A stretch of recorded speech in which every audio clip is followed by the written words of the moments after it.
Hi crafty friend, it's Justine Dvorak from Stationery by Justine, where when I craft, my world stands still. Today we're going to make 2 cards, 1 and 2 here, and we're going to use all of Lisa Horton's new items and make some fun cards. So before we jump in, I'm just going to highlight a few of them. This is the Little Birds Etched Dies set, and then the Lots of Circles stencils, and then there's 2 stamp sets, Merry Sentiments and Christmas Sentiments. She has a lot more in her release. I just opted to get those 4 things and make 2 cards with these cuties. So I want my scene to be a night scene. So I originally was going to take a circle stencil, which is just the circle part, and make that the moon. So I wanted to lay out my scene and get everything kind of positioned. I am always forgetting a spot for my sentiment on my cards. So I figured if I planned ahead, it would end up turning out better than normal. So then I took my black ink and I did take a little bit of some craft tape there. It was just to hold it down because I was going to blend the whole background with black and have my moon be a little bit like yellowy, just a little warm, not too yellow, but whatever was left on my blending brush basically. So then I'm going to put that stencil right back on once I just kind of warm up my moon and kind of dirty it up a little bit, because this is going to be a little bit of a mixed media situation going on my card. I really love how this one turns out. It started in one direction and it's going to take a different turn. So I didn't love how that moon got so gray and just kind of blah. So instead I'm going to take this stencil that was from the same circle stencil and just make these fun little polka dots on the moon. And I thought that was super cute. And I wanted to make it look extra textured, so I just went over that twice. Then I'm going to put my circle stencil on top of that, and that will act as a cover as I blend my background. And you might be thinking what I thought right about here. That's going to be a lot of ink. Girl, what are you doing? You've got black paper. So I did start blending out the background here, but I end up just taking some scissors and snipping out the moon and fussy cutting it out because, that was just so much ink. And I do have black paper that I can easily make a background. So I'm just going to trace the circle there with a pencil and then fussy cut it out. I just want this to be a reminder that if you start your card in one direction and it does not turn out the way you want it, there's always a workaround. So we've already had 2 little oopses in this video.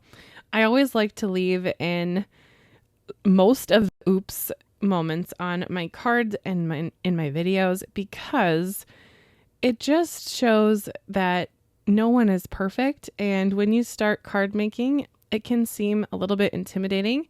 A lot of people show just the perfect results, and 9 times out of 10, it's not perfect. So I really love watching the card makers online who show how to fix those mistakes. I feel like I learn more from that. So that's kind of the direction we're going in here.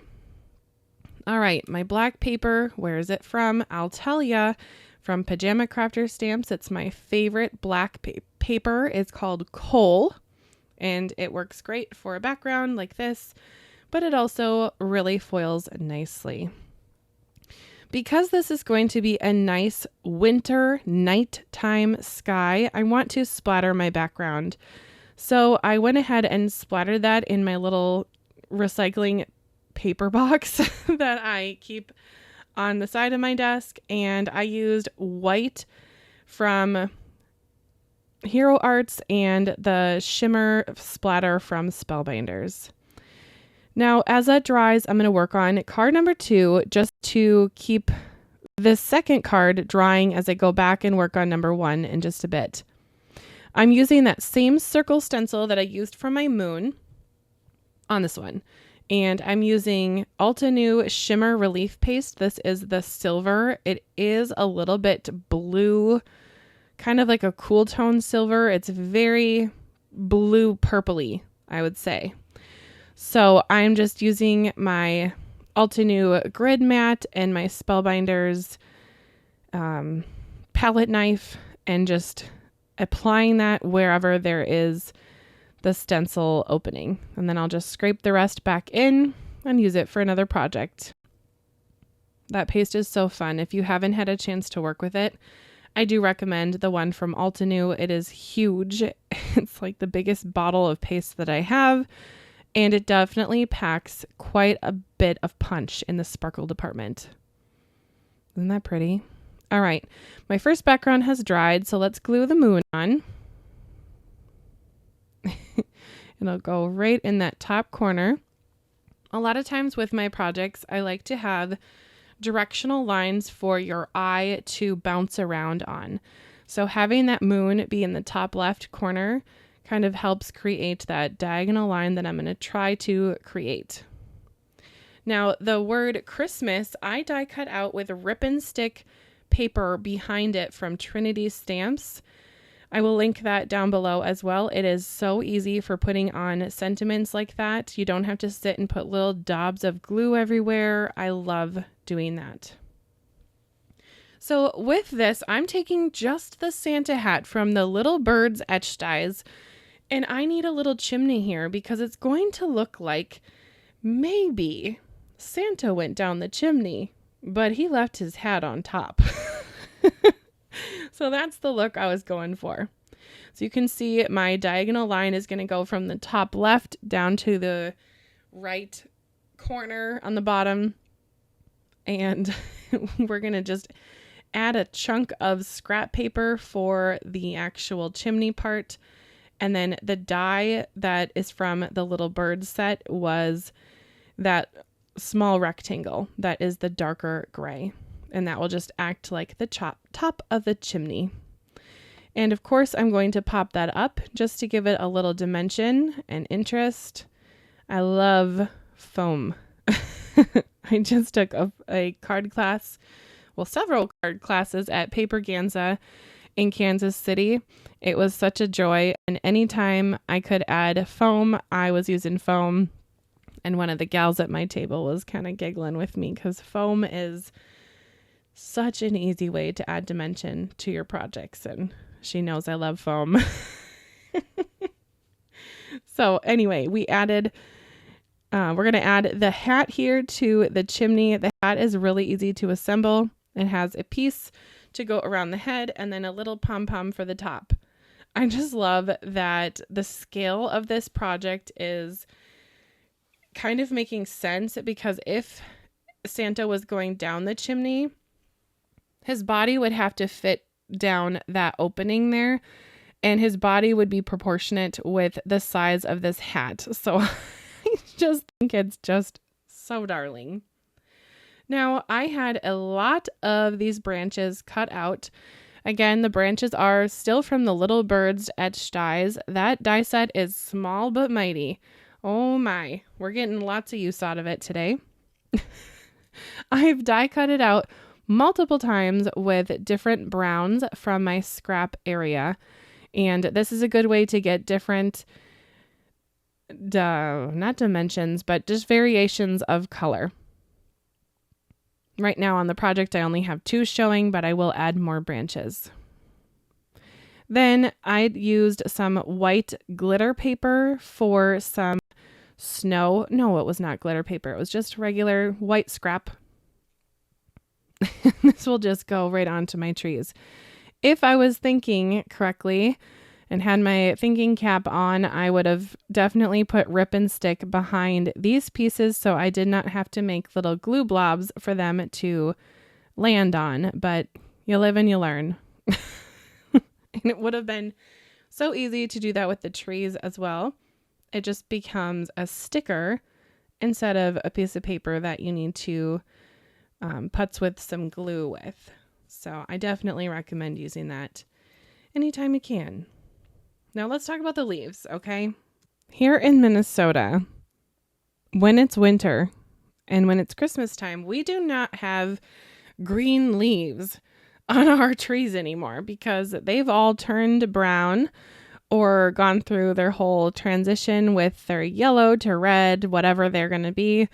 And then they turn brown and dead and die and fall on the ground. And then a nice little bug uses it for something. It's just a whole thing. But on my project, I thought, a little green wouldn't hurt because red and green are complementary colors. So I went ahead and added just a few green leaves. Not too many, but just a few. Then I'm going to add the big word Christmas. Then snip off those extra branches. I'm going to add more branches if you remember from the beginning picture, but we're going to start with these two. And then I'm going to add the word blessings. This is from the stamp set that goes with the Christmas die, and I have stamped and heat embossed it. For now, I'm going to put that card off to the side, but I am going to add a lot more of those branches that you see in my little craft stack tray. Again, just for more dimension and color variation. I've gone ahead and added those, so that's all set. Next, let's finish up this kind of a teal. Is it more of like a teal gray? I think it definitely has a blue-green tone to it.